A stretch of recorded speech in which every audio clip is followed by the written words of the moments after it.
Welcome to accurate learning. साचू सीखिए साची रीते सीखिए। आज हम कक्षा 8वीं हिंदी प्रथम सत्र काव्य 8 माँ कह एक कहानी का अभ्यास और स्वाध्याय का संपूर्ण सॉल्यूशन देखते हैं। काव्य 8 माँ कह एक कहानी, कवि मैथिली शरण गुप्त, साहित्य स्वरूप काव्य। पहले हम अभ्यास देखते हैं। प्रश्न 1, नीचे दिए गए प्रश्नों के उत्तर दीजिए। पहला सवाल, राहुल के पिताजी कहाँ भ्रमण कर रहे थे, कब?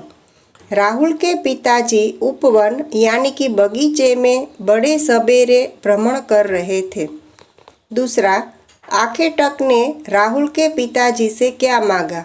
आखेटक यानी कि शिकारी ने राहुल के पिताजी से अपना शिकार मांगा। तीसरा, उपवन की शोभा कैसी थी?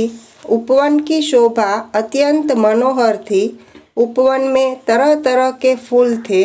फूलों की सुगंध सारे उपवन में फैली हुई थी। उन फूलों पर पानी की बूंदें चमक रही थी। पेड़ों पे बैठे पक्षी कलकल स्वर में गा रहे थे। चौथा, माँ से कहानी सुनकर पुत्र ने क्या निर्णय सुनाया?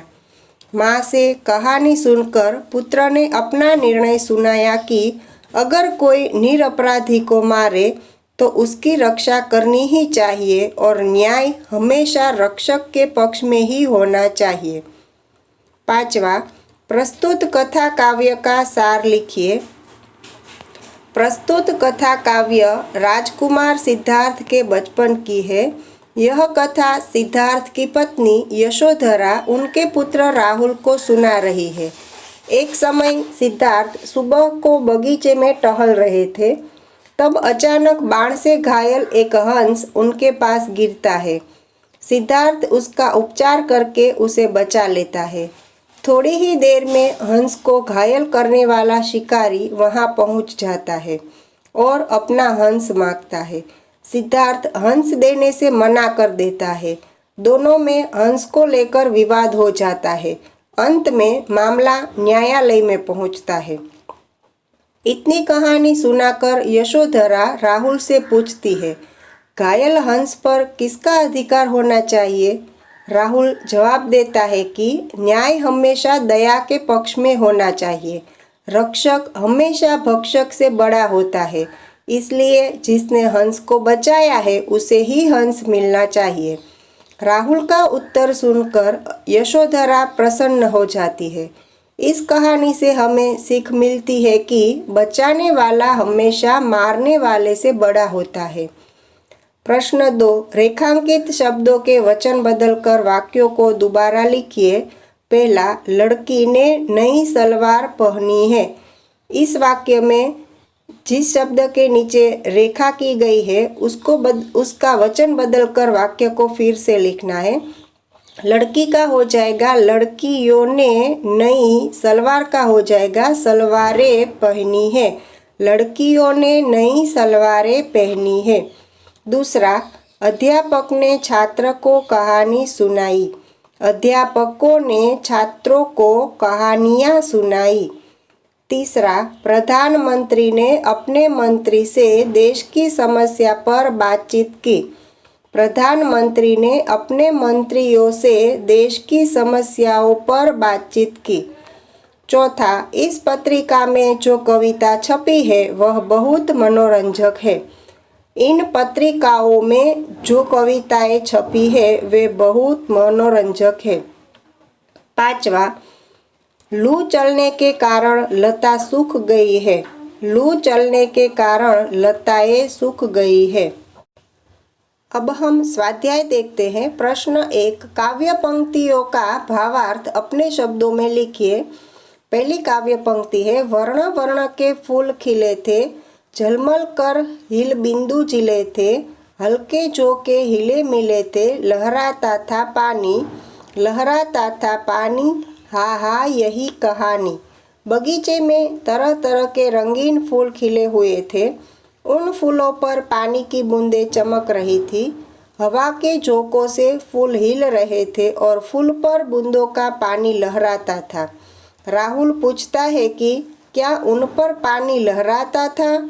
मुझे यही कहानी सुननी है। दूसरी काव्य पंक्ति है, तू है हठी मान धन मेरे, सुन उपवन में बड़े सबेरे, तात भ्रमण करते थे तेरे, जहाँ सुरभि मनमानी, जहाँ सुरभि मनमानी, हाँ माँ यही कहानी। माँ राहुल से कहती है कि तू बहुत जिद्दी है, अब सुन कहानी।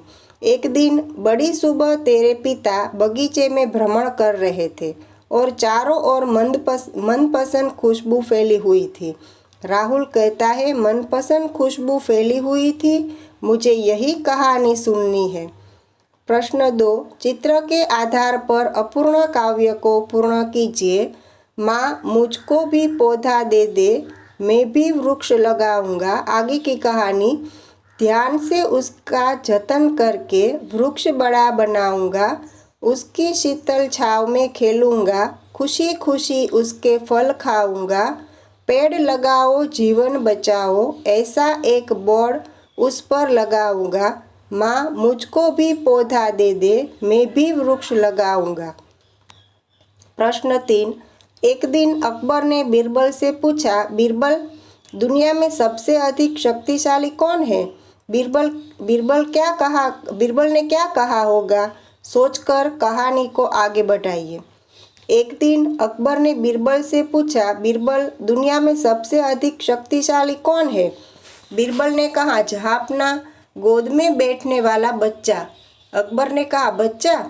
एक बच्चा कैसे सबसे शक्तिशाली हो सकता है?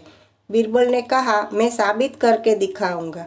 कुछ दिन बाद बीरबल ने एक छोटे से बच्चे को अकबर की गोद में बिठाने की अनुमति मांगी। अकबर की अनुमति मिलते ही बीरबल ने बच्चे को उनकी गोद में बिठा दिया। बच्चा गोद में खेलता रहा। वह कभी अकबर को मारता, कभी जिद करता और कभी अकबर की मूंछ पकड़कर खींचता था। इस पर बीरबल ने कहा, देखा महाराज, जो बच्चा आपकी गोद में है उसने आपको मारा और आपकी मूंछ पकड़कर खींच ली, जबकि ऐसा करने की किसी की हिम्मत नहीं है। अकबर बीरबल की बुद्धिमानी पर बहुत खुश हुआ। प्रश्न 4, अगर पाठशाला के सामने दुर्घटना हुई तो आप क्या करेंगे? अगर पाठशाला के सामने दुर्घटना हुई तो मैं पहले अपने शिक्षकों और आचार्य को दुर्घटना की बात करूंगा, फिर उनकी अनुमति लेकर अपने दोस्तों के साथ वहां पहुंचकर घायल व्यक्तियों को स्कूल में लाएंगे। प्राथमिक चिकित्सा पेटी में से मरहम पट्टी करेंगे।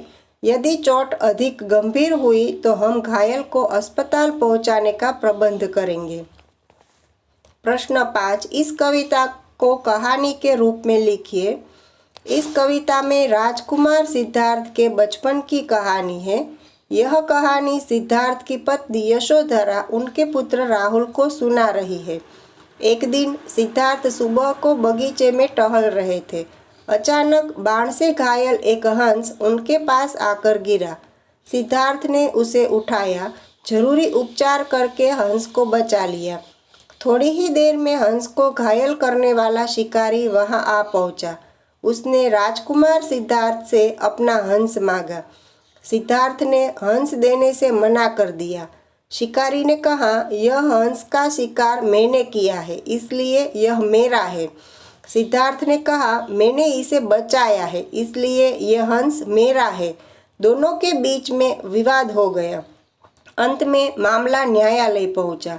इतनी कहानी सुनाकर यशोधरा ने राहुल को पूछा, घायल हंस पर किसका अधिकार होना चाहिए? राहुल ने जवाब दिया, न्याय हमेशा दया के पक्ष में होना चाहिए। रक्षक हमेशा भक्षक से बड़ा होता है, इसलिए जिसने हंस को बचाया है उसे ही हंस मिलना चाहिए। राहुल का उत्तर सुनकर यशोधरा प्रसन्न हो जाती है। भाषा सज्जता, निम्नलिखित वाक्यों के क्रियापदों को देखकर उनके काल पहचान कर लिखिए। पहला, रजत गा नहीं रहा था, कविता बना रहा था। यह भूतकाल का है। दूसरा, हाँ भैया, अब मैं तेरी बात मानूंगा। यह वाक्य भविष्यकाल का है। तीसरा, मैं मौन रहकर तुम्हारी सेवा करना चाहता हूँ। यह वाक्य वर्तमान काल का है। चौथा, तुम्हें देखकर मेरा हृदय शीतल होता है। यह वाक्य वर्तमान काल का है। निम्नलिखित वाक्यों को सूचना के अनुसार फिर से लिखिए। पहला, मैं अहमदाबाद जा रहा हूँ। भविष्य काल बनाइए, मैं अहमदाबाद जाऊँगा। दूसरा, मेहुल मुंबई गया था। वर्तमान काल बनाइए, मेहुल मुंबई जा रहा है। तीसरा, गीता आइसक्रीम खाएगी। भूतकाल बनाइए, गीता ने आइसक्रीम खाई। अब योग्यता विस्तार। पाठशाला के पुस्तकालय से मैथिली शरण गुप्त जी की पुस्तकें लेकर उनकी अन्य कविताएं पढ़िए। विभिन्न कविताओं का संकलन कीजिए। अपनी माँ, परिजन या शिक्षक से कोई कहानी सुनकर उसे कविता के रूप में लिखिए। That's it. Thanks for watching. See you soon. જો તમે હજુ સુધી એક્યુરેટ લર્નિંગ ચેનલને સબસ્ક્રાઇબ નથી કરી તો ચેનલને સબસ્ક્રાઇબ કરી દો, બેલ આઇકનને હિટ કરી નોટિફિકેશનના ઓલ ઓપ્શન પર ક્લિક કરી દો જેથી નવા વિડીયોના અપડેટ્સ રેગ્યુલરલી મળતા રહે. Thanks for watching. C you soon.